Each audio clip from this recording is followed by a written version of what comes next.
Victoria sobre la oscuridad. Capítulo 2. La integridad del Evangelio. Imaginémonos por un momento al estudiante universitario típico. Llamémoslo Bill. Participa del escenario social de su facultad, se considera un paquete de glándulas salivales, degustador de bellezas e impulsos sexuales envuelto en piel. Así que con este concepto de sí, ¿cómo ocupa Bill su tiempo? Comiendo y acechando a las muchachas. Come todo y de todo lo que ve sin importarle el valor nutritivo.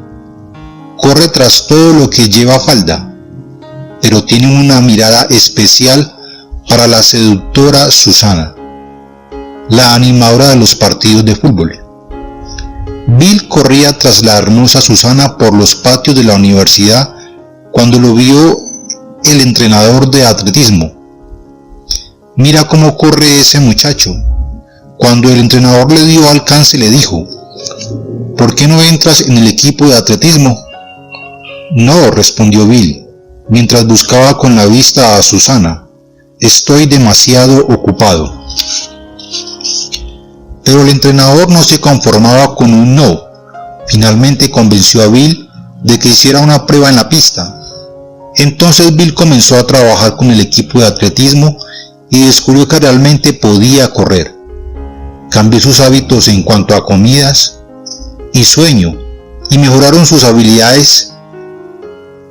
Comenzó a ganar algunas carreras y alcanzó marcas excelentes. Finalmente Bill fue invitado a la gran carrera en el torneo estatal.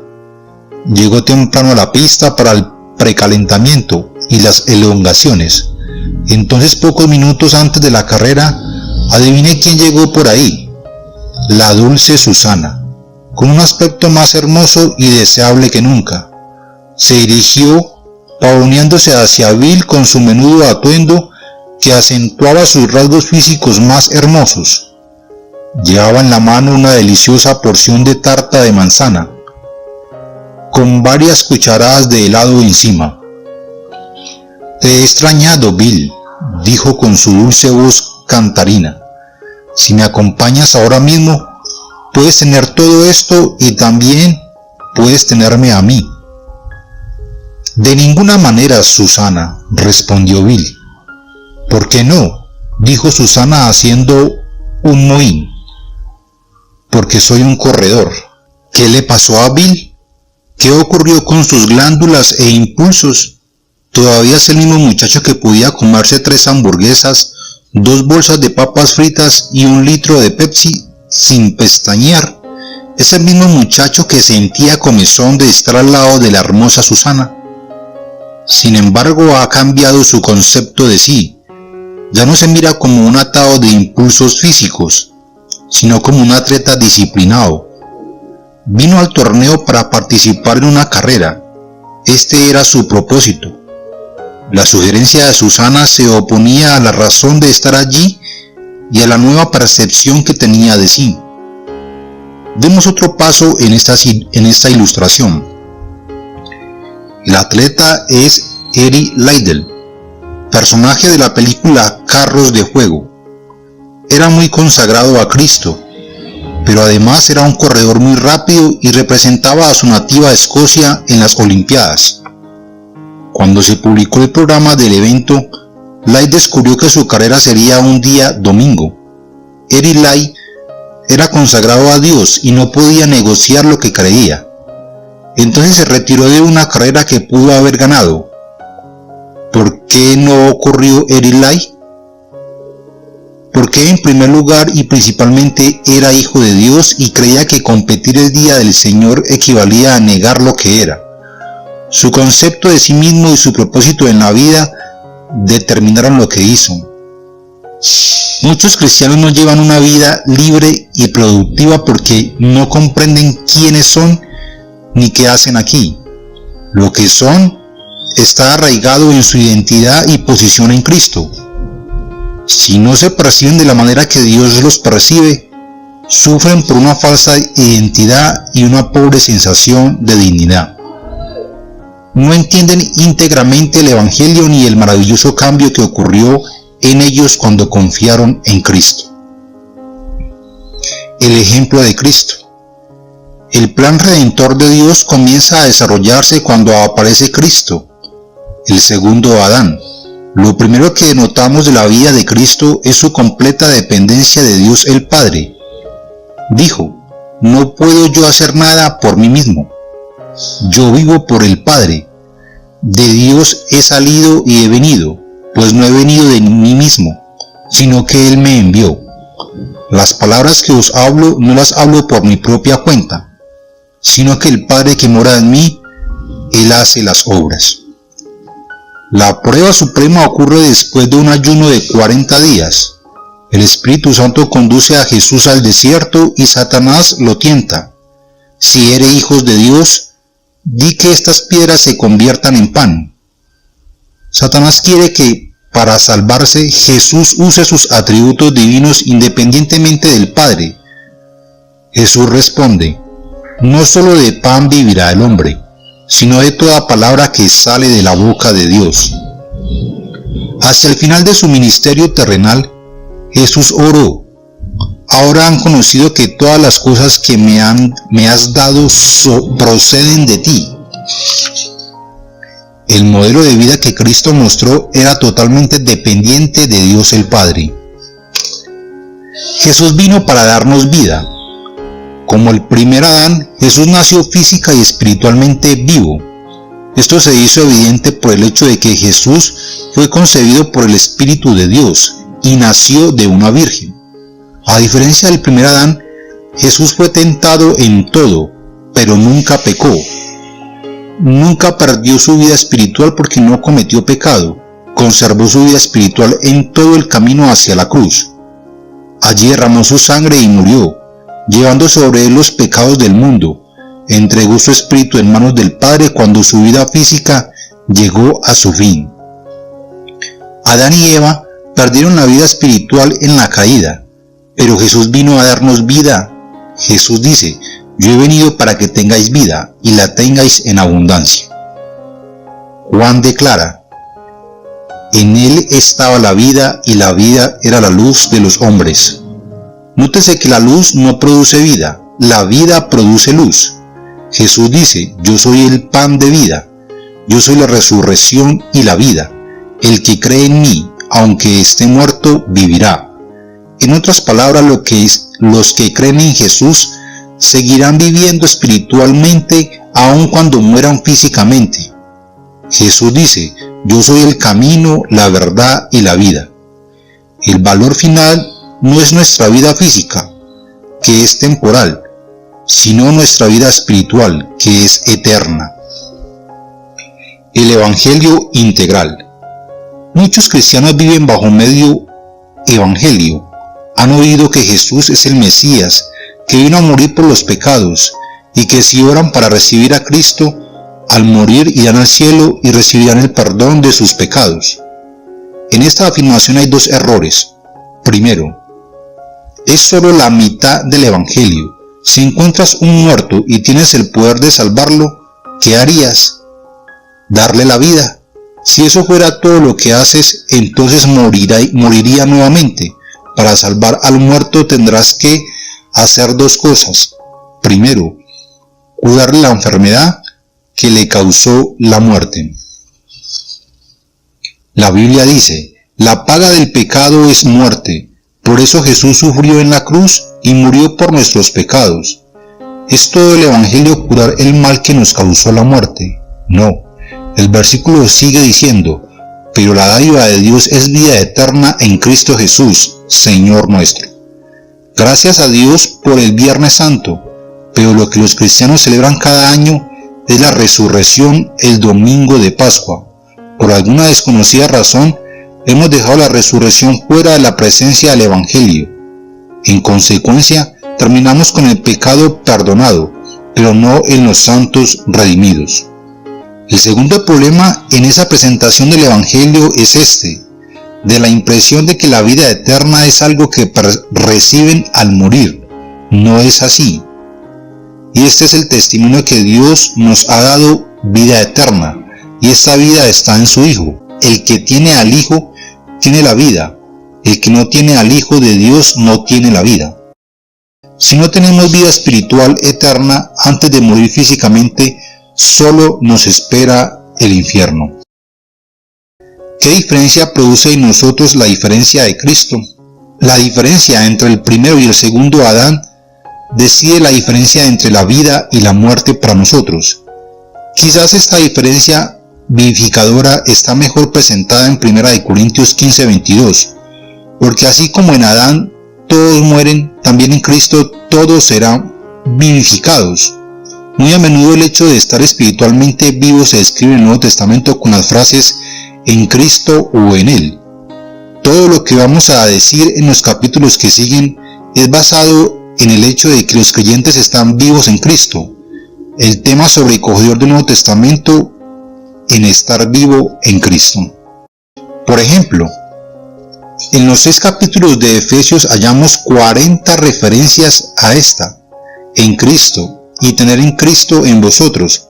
Por cada pasaje que habla de Cristo en vosotros, 10 enseñan que estás en Cristo. Una persona no puede conducirse coherentemente si su conducta no concuerda con la percepción que tiene de sí. También es la base para la teología de Pablo.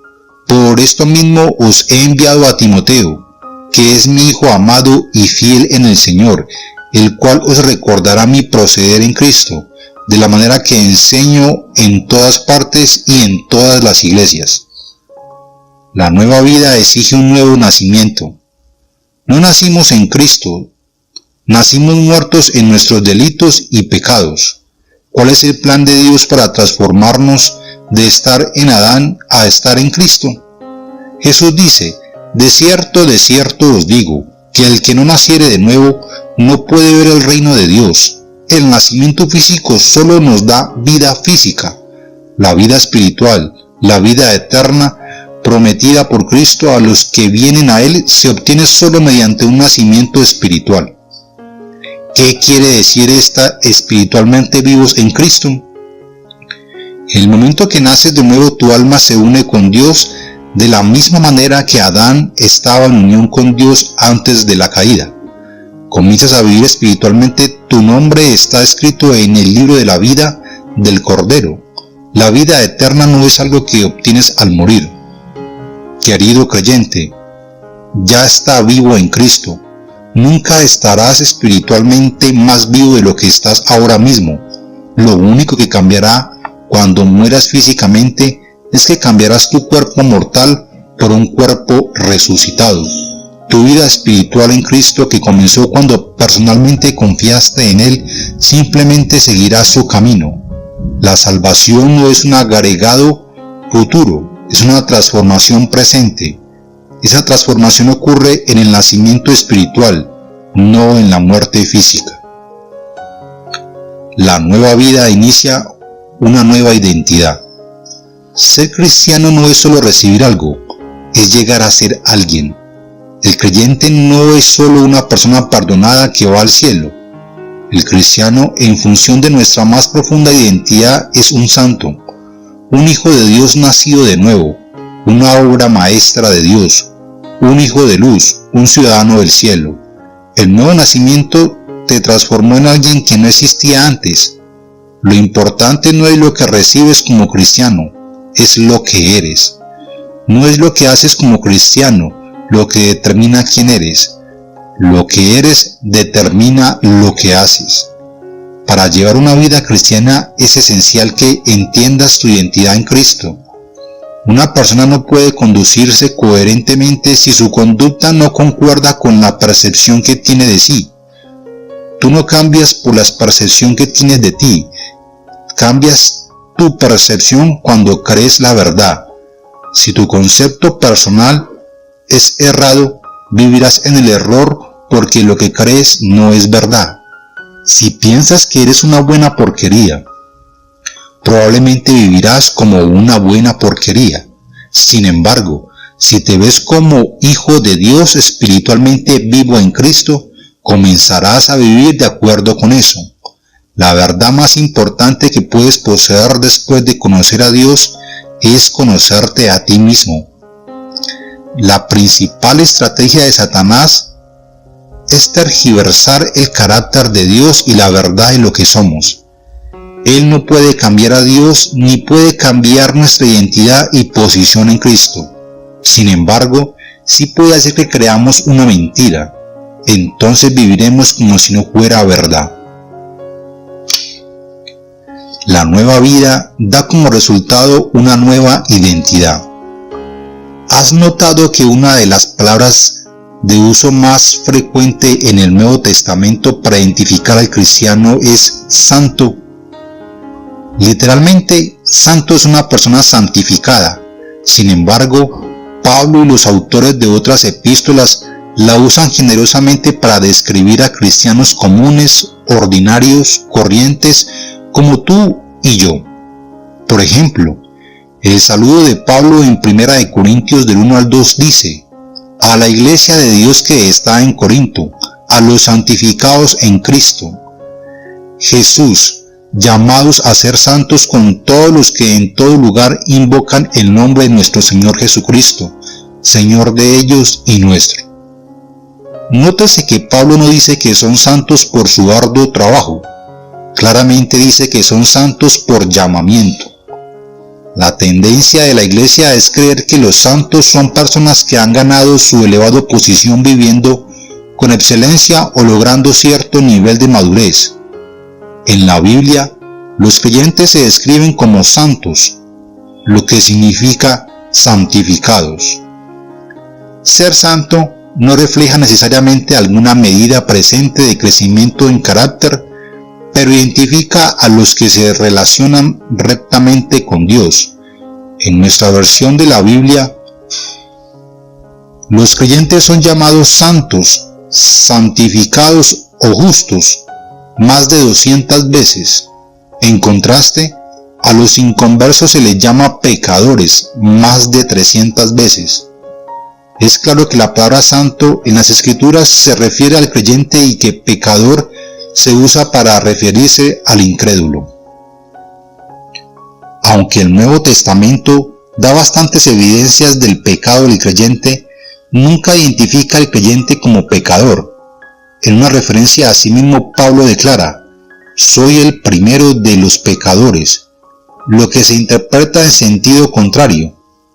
A pesar del uso del presente, hay varios detalles que hacen preferible considerar su descripción como el peor de los pecadores, como referencia a la oposición del evangelio de antes de su conversión. Si se toma como una afirmación veraz, él era el principal de los pecadores.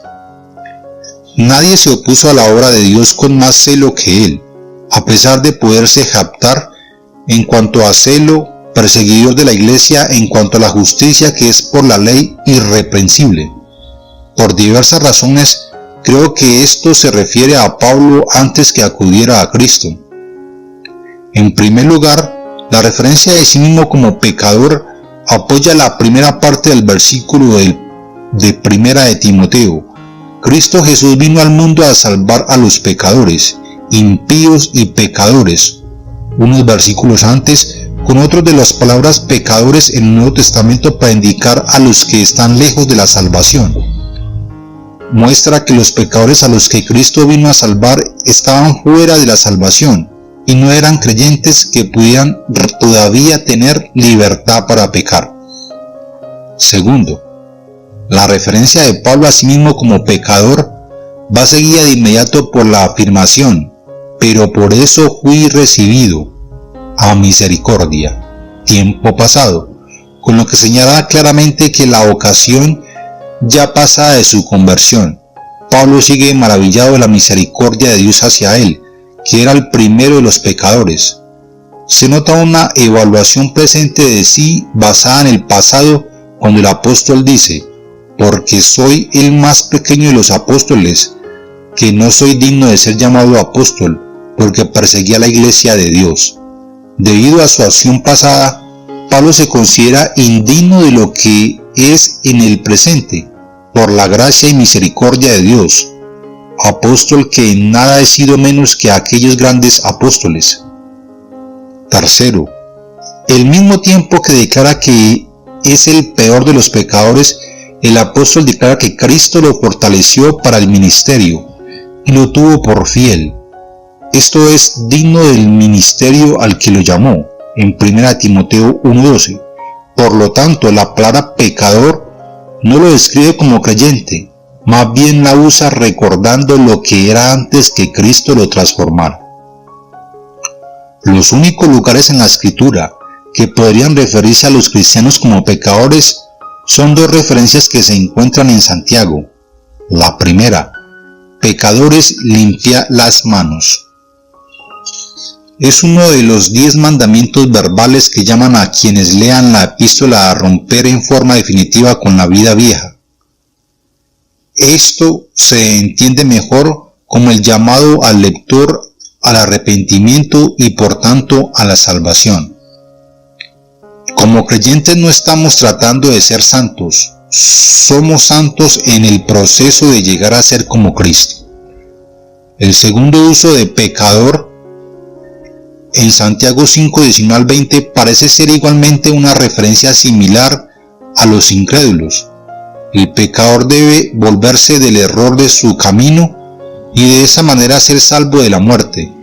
Dado que muy probablemente se refiere a la muerte espiritual, sugiere que la persona no era creyente. En estos dos usos del pecado, Santiago usa la palabra de la manera que se usaba particularmente entre los judíos para referirse a quienes desechaban la ley de Dios y desobedecían abiertamente las normas de la moral.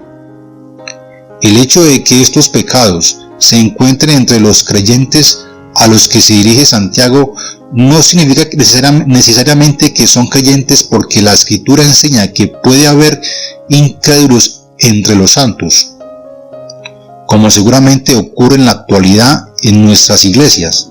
La referencia a ellos como pecadores concuerda con la descripción de los que no han acudido al arrepentimiento y a la fe en Dios, mientras el resto de las Escrituras identifica claramente a los creyentes como santos que todavía pueden pecar. El estado de santos es paralelo al concepto de ser llamados o elegidos por Dios. Los creyentes son amados de Dios, llamados a ser santos. Son escogidos de Dios, santos y amados. Son escogidos mediante la santificación por el Espíritu. Además, Dios los escogió y los apartó del mundo para ser su pueblo. Como resultado, los creyentes son hermanos santos. Hebreos 3:1. Por la elección y llamamiento de Dios, los creyentes han sido apartados para Dios y ahora pertenecen a la esfera de su santidad. Comenzamos nuestro andar con Dios como bebés inmaduros en Cristo, pero somos verdaderos hijos de Dios. Somos santos pecadores, pero tenemos todos los recursos en Cristo para no pecar. Las palabras de Pablo a los Efesios son una interesante combinación de los dos conceptos de santidad. Al dirigirse a ellos como santos, en el versículo 4 pasa a decir que Dios nos escogió en Él, en Cristo, para que fuésemos santos y sin mancha delante de Él. Por la divina elección ya eran santos, en Cristo. Pero el propósito era su madurez en carácter a medida que se conforman a la imagen de Dios. Como creyentes, no estamos tratando de ser santos, somos santos en el proceso de llegar a ser como Cristo. De ningún modo esto es una negación de la lucha continua con el pecado, pero da al creyente alguna esperanza para el futuro. A muchos cristianos los domina la carne y están engañados por el diablo. Sin embargo, decide a los cristianos que son pecadores y luego disciplinarlos si no actúan como santos parece contraproducente en el mejor de los casos e incoherente con la Biblia en el peor de ellos. Lo que es cierto en Cristo es cierto en ti. Puesto que eres santo en Cristo por llamamiento de Dios, tienes parte de la herencia de Cristo. El Espíritu mismo da testimonio a nuestro espíritu de que somos hijos de Dios, y si hijos, también herederos, herederos de Dios y coherederos con Cristo. Todo creyente se identifica con Cristo. en su muerte, en su sepultura, en su resurrección, en su ascensión, en su vida, en su poder y en su herencia. La lista que va a continuación presenta en primera persona lo que realmente eres en Cristo. Son algunas de las características bíblicas que reflejan lo que llegaste a ser en el nacimiento espiritual. No puedes ganarlas ni comprarlas, como una persona nacida en Estados Unidos no puede ganar ni comprar los derechos y la libertad de que disfruta como ciudadano americano. Tales cosas se las garantiza la Constitución por el solo hecho de nacer en Estados Unidos. De igual manera, las características de la lista las garantiza la palabra de Dios, simplemente porque por la fe naciste, por la fe en Cristo dentro de la nación santa de Dios. ¿Quién soy? Yo soy la sal de la tierra. Yo soy la luz del mundo. Soy hijo de Dios. Soy un sarmiento de la vid verdadera, un canal de la vida de Cristo. Soy amigo de Cristo. Soy elegido de Cristo y puesto para llevar fruto. Soy siervo de justicia. Soy siervo de Dios. Soy hijo de Dios. Dios es mi Padre espiritual. Soy coheredero con Cristo. Tengo parte en su herencia. Soy templo, morada de Dios. Su espíritu y su vida moran en mí. Estoy unido al Señor y soy un espíritu con Él. Soy miembro del cuerpo de Cristo. Soy nueva criatura. Estoy reconciliado con Dios y soy ministro de reconciliación. Soy hijo de Dios y uno con Cristo. Soy heredero de Dios, puesto que soy su hijo.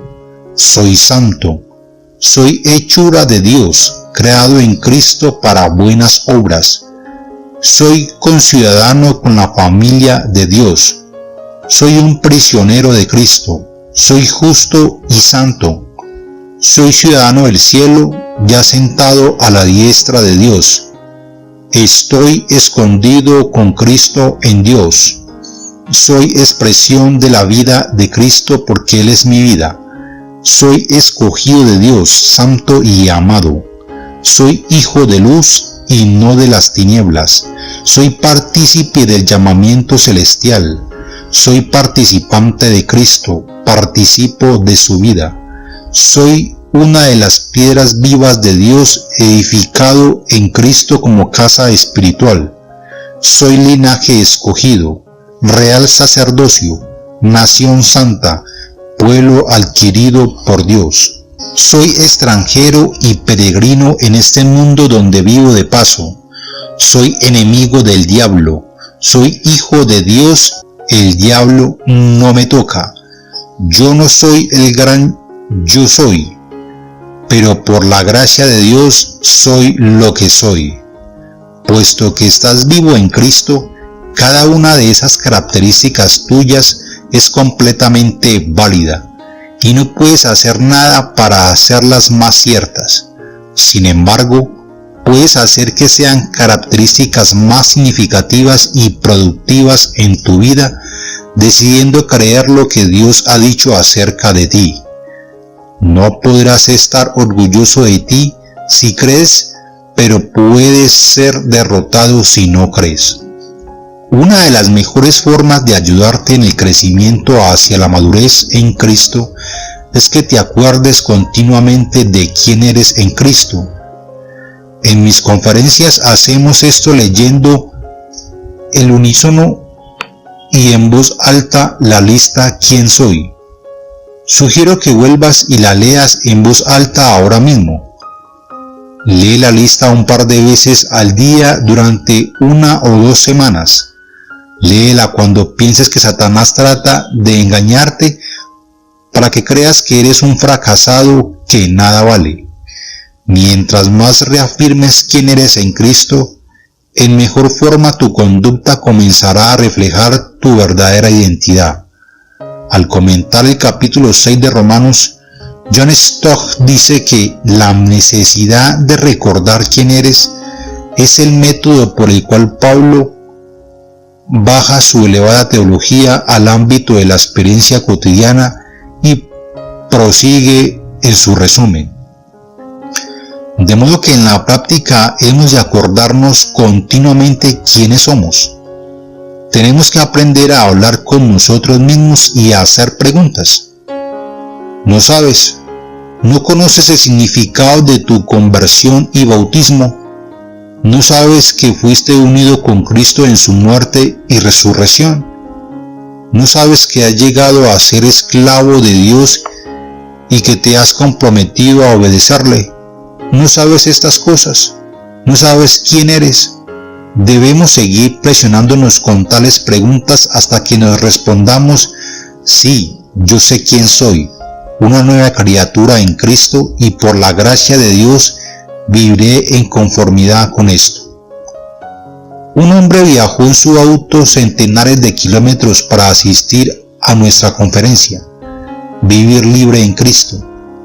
Mientras conducía de regreso a casa, decidió usar la lista ¿Quién soy?, como lista personal de oración. Oró por cada característica de la lista, una por una, y pidió a Dios que las grabara en su vida consciente. El viaje a casa le tomó casi 5 horas, y todo el camino fue orando por las características ¿Quién soy? Cuando se le preguntó acerca del efecto de esta experiencia sobre su vida, simplemente respondió con una sonrisa: cambio de vida. Una de mis estudiantes que participó en las clases acerca de esta materia luchaba con su identidad en Cristo. Después de clases me envió la siguiente nota: estimado Dr. Anderson, al repasar el material presentado en clase durante este semestre, comprendo que he sido liberado e iluminado de diversas maneras. Creo que el material más importante para mí es el que tiene que ver con el hecho de que en Cristo tengo significación, soy aceptado y estoy seguro. A medida que meditaba en este material, descubrí que era capaz de vencer muchos problemas con los que había luchado durante años: temor del fracaso, sentimientos de indignidad y una sensación general de incompetencia. Comencé a estudiar con oración las afirmaciones acerca de quién soy, dadas en clase. Muchas veces durante el semestre me encontré que volvía a la lista, especialmente cuando me sentía atacado en los aspectos del temor o la incompetencia. También me ha sido posible transmitir este material a una clase de la iglesia, y muchos de mis alumnos han tenido también la experiencia de una nueva libertad en su vida. No puedo hablar con suficiente entusiasmo sobre la ayuda a que la gente entienda lo que realmente es en Cristo. En mi ministerio futuro espero hacer de esto la parte dominante de mi enseñanza y de mi tarea como orientador. La brillante esperanza de ser un hijo de Dios. Como hijos del primer pecador, Adán, éramos obstinados y de mal genio, inútiles y sin futuro, pues nada había en nosotros que nos recomendara delante de Dios. Sin embargo, el amor de Dios superó nuestra fealdad. Por medio de Cristo, Dios nos abrió un camino de acceso a su familia. Como hijo adoptivo de Dios, se te ha dado una nueva identidad y un nombre nuevo. Ya no eres un huérfano espiritual, eres hijo de Dios. Como hijo en la familia de Dios, has llegado a ser partícipe de su naturaleza divina. Si comienzas a pensar que eres alguien especial como cristiano, estás pensando en forma correcta. Eres especial. Lo especial que eres no es resultado de algo que hayas hecho. Todo es obra de Dios. Somos lo que somos por la gracia de Dios. Lo que hiciste fue responder por fe a la invitación de Dios para ser su hijo. Como hijo de Dios en unión con Él, dado que estás en Cristo, tienes todo el derecho de disfrutar de tu relación especial con tu Padre Celestial. ¿Qué tan importante es saber que estás en Cristo? Un número incalculable de cristianos lucha por su conducta cotidiana porque sufren bajo una falsa percepción de lo que son. Se consideran pecadores que esperan lograr su entrada en el cielo por la gracia de Dios, pero parece que no pueden vivir por sobre sus tendencias pecaminosas. Mira de nuevo las palabras llenas de esperanza de 1 de Juan 3, del 1 al 3. Mira cuál amor nos ha dado el Padre para que seamos llamados hijos de Dios. Ahora somos hijos de Dios y aún no se ha manifestado lo que hemos de ser, pero sabemos que cuando Él se manifieste seremos semejantes a Él, porque le veremos tal como Él es. Y todo aquel que tiene esta esperanza en Él se purifica a sí mismo, así como Él es puro. ¿Cuál es la esperanza del creyente? Que eres hijo de Dios ahora y que te vas conformando a la imagen de Dios. La persona que tiene esta esperanza se purifica y comienza a vivir en conformidad con lo que realmente es. Tienes que creer que eres hijo de Dios para vivir como hijo de Dios. Dios quiso dar a conocer las riquezas de la gloria de este misterio entre los gentiles que es Cristo en vosotros, la esperanza de gloria. Si te gustó el video, deja tu like, puedes disfrutar de más devocionales o echarle un vistazo a los videos con testimonios. Subimos audiolibros, películas y más recursos, todo con el objetivo de que más gente conozca y disfrute la comunicación con Dios. Recuerda suscríbete e invita a tus amigos